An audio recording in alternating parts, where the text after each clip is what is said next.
Hey there, Cosmere fans. My name is Ross Leiser, and I am a writer and designer on the core design team for the RPG. Today, I have the honor of talking a little bit about my journey onto the core design team, as well as my role there. So you might see that I am wearing a shirt that is very near and dear to me, which is the Bridge 4 glyph. It even has "I will protect" written all over. This is something that means so much to me. I have been a fan of the Cosmere for over 10 years when I read his little series called Mistborn, The Final Empire, and I was so fascinated with the magic systems that Brandon wrote. Just allomancy, with everything being so specific, but the characters getting so creative with it. Furukami with its end neutral arts. And then, of course, hemalurgy being end negative, but being able to steal basically any power or even strong attribute from a person.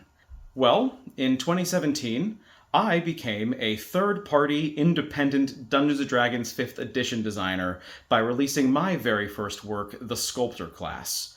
And I went on to design 9 more playable classes, as well as hundreds of subclasses, magic items, spells, feats. Pretty much everything that a player could use, I loved to make. And yes, in that process on my Patreon, I even did make an Oath of the Windrunner Paladin subclass and a Way of Furukami monk subclass. Just these books, Mistborn and Stormlight especially, mean so much to me. So much so that back in around early 2022, I began a reread of the entire Cosmere collection. Every book, every short story, every novella, Arcanum Unbounded, of course, all in speculated chronological order, because I wanted to get a clearer picture of how everything came together, how it all overlapped, those core, underlying, fundamental principles of the invested arts. And I kid you not,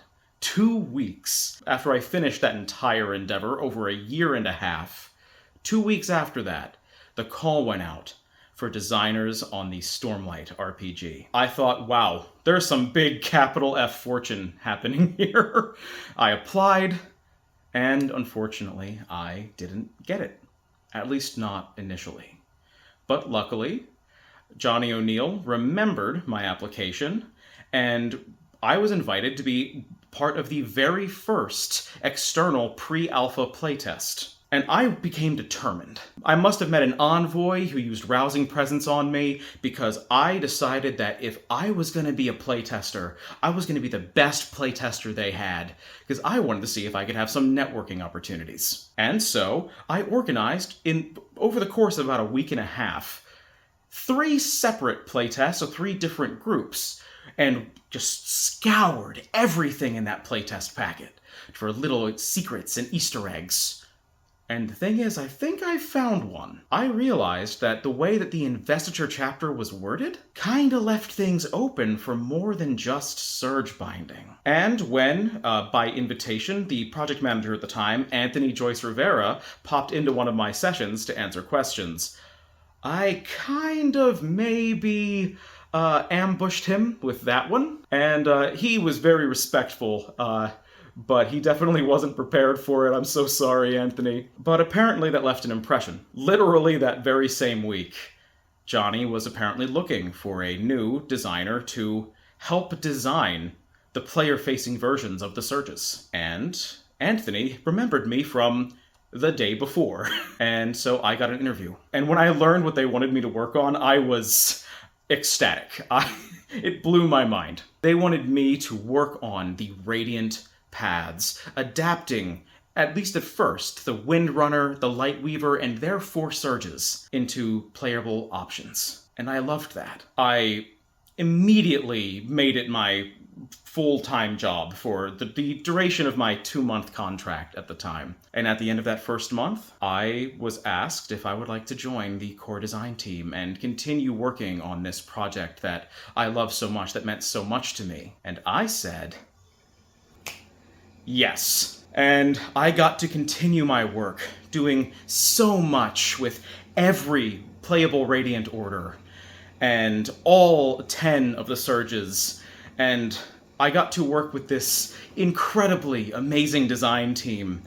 Truly one of the greatest experiences of my entire life, an absolute dream project. I'm not going to leave you hanging here with absolutely no teasers whatsoever. Feel free to skip forward to this timestamp if you don't want spoilers for the Bridge 9. In the Bridge 9 adventure, which I did not write, but I got to run at Gen Con, throughout that adventure, players have opportunities to attract the attention of 2 different spren. An honor spren, which of course a player can bond, become a windrunner, and a light spren, which is a type of spren that one bonds to become a Willshaper. One of the biggest questions that we keep getting is, well, what does Willshaper look like? And I get to tell you a little bit about that today. Now, if you have seen the video that Andrew Fisher, our lead designer, did on the Surges, Knights Radiant, and showing off the Dustbringer tree, you're going to see a lot of things that are familiar with the Willshaper. The Spren Bond specialty is structured roughly the same way, with the 4 ideals, the Take Squire talent, as well as the ability to heal your injuries with Stormlight and get a higher investiture score. Every single Radiant Order has a talent in that tree that is either a Surge combination talent, which you see with the Windrunner and Lightweaver that are available on Demiplane, with the Reverse Lashing talent for Windrunner, and Physical Illusions for Lightweaver. The Willshaper one works just a little bit different. See, this one isn't a Surge combination talent, but what I like to refer to as a philosophy talent.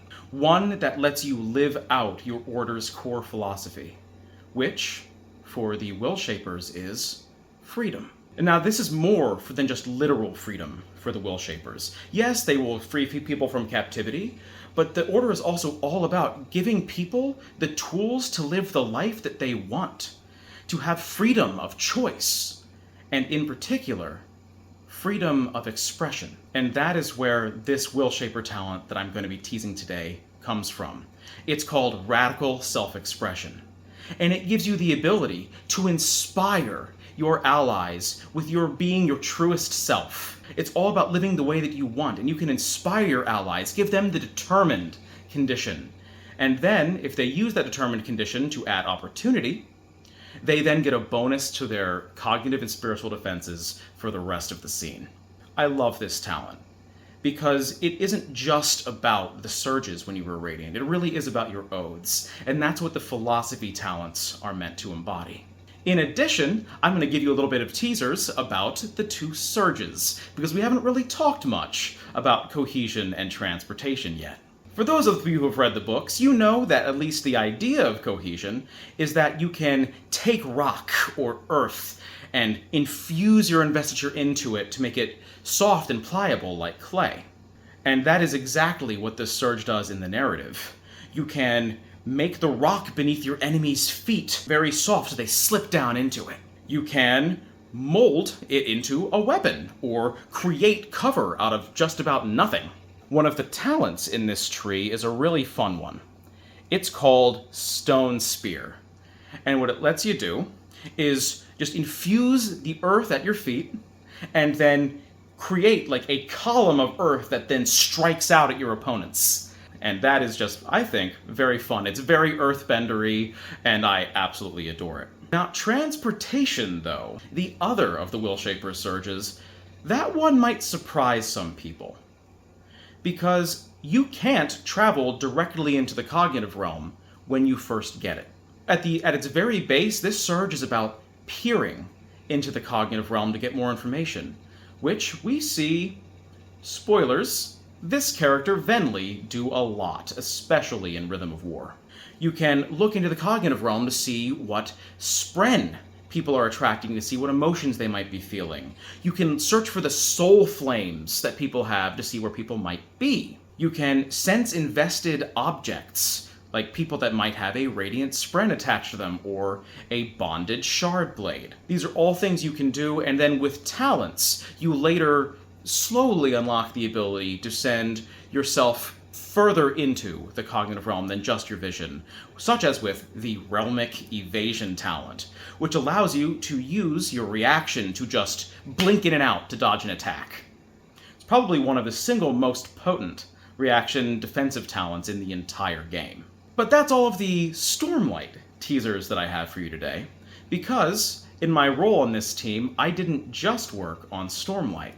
I was also responsible for Mistborn! And as I said, this was my very introduction to the Cosmere, and it was an absolute pleasure and honor for the team to keep me and keep wanting me to work on these things, because as much fun and as much as I loved working on the Surges and the Radiance, there's something very special about working on the magic systems that were my introduction to the Cosmere. What I really want to talk to you today is a little bit about how these things work, because we've been very tight-lipped so far about the way that Allomancy differs from Surge Binding. So I'm going to talk to you just a little bit about that today. No big teasers, but just a tiny bit. Allomancy shares a lot in common with Surge Binding. You're going to fuel it using your investiture resource. Just the way you recharge that is different for the different powers. You might have noticed, if you've built a character on Demiplane, that you can't become a Radiant at level 1. You need to be at least level 2 to take the first ideal talent, which gives you the Speak the First Ideal goal, and only after you complete that do you even get your Surges. Not so for Mistborn. Because for the purposes of Allomancy and Feruchemy, instead of choosing a heroic path as your starting path at level 1, you can choose a Metalborn path. Which means you can start the campaign with no heroic talents whatsoever. Just be a pure Misting, a pure Faring, a Twinborn. And yes, there will be playable Mistborn and full Feruchemists. But for Allomancy, in general, these are going to be less expansive than the Surges. They just aren't as flexible. They do one particular thing rather than controlling a core fundamental force of the Cosmere. So they're going to have shorter talent trees, but they're going to be punchy, and I think you're going to really enjoy the talents that we have available. But otherwise, just like with Surge Binding and your Surges, you can get creative with your applications of that one little thing, and we have plenty of guidance and explicit guidance to get creative. Now, Feruchemy is just a tiny bit different. Feruchemy, of course, is the process of storing a particular attribute into your Metal Mind, and then pulling it out later. Your Metal Mind is going to use charges. Not too dissimilar to what Fabrials look like in Stormlight. And you can store up to a certain amount, and you can spend it. And overall, it's very much based on charging. You're going to be using a decent amount of downtime, or in non-combat, non-endeavor scenes, you're probably going to be doing a lot of charging to refill your Metal Minds.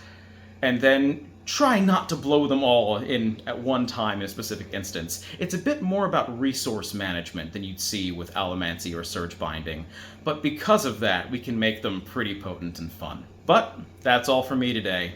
I really hope you enjoyed this kind of hearing about my journey and these little teases into the Stormlight RPG, and the still a bit far off into the future Mistborn RPG. But thank you so much for watching. Please like, comment, and subscribe to the Brotherwise Games YouTube channel. And I'm out. Thank you so much.